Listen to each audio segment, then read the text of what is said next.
বিসমিল্লাহির রহমানির রহিম। আসসালামু আলাইকুম।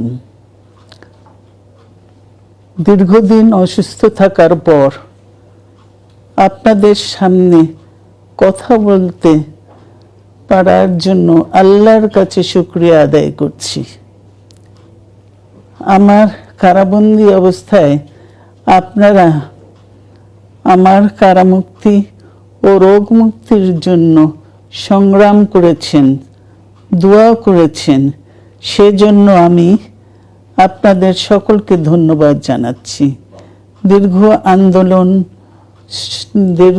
আন্দোলন সংগ্রাম ও ত্যাগের মধ্য দিয়ে আমরা ফ্যাসিবাদী অবৈধ সরকারের কাছ থেকে মুক্তি পেয়েছি।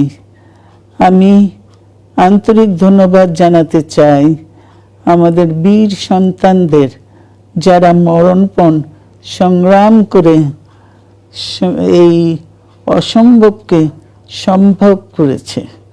শত শত শহীদদের জানাই শ্রদ্ধা। এ বিজয় আমাদের নতুন সম্ভাবনা নিয়ে এসেছে। দীর্ঘদিনের নজিরবিহীন দুর্নীতি,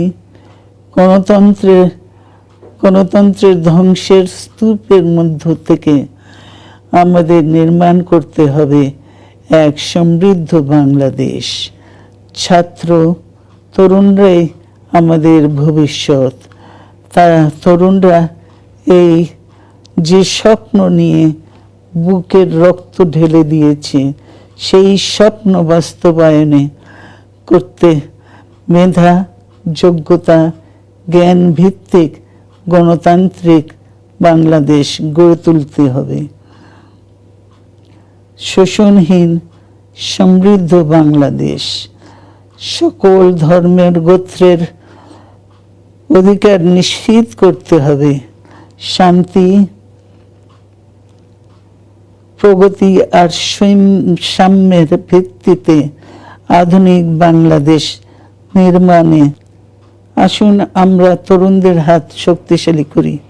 ধ্বংস নয়, প্রতিশোধ নয়, প্রতিহিংসা নয়, ভালোবাসা, শান্তি ও জ্ঞান ভিত্তিক সমাজ গড়ে তুলি।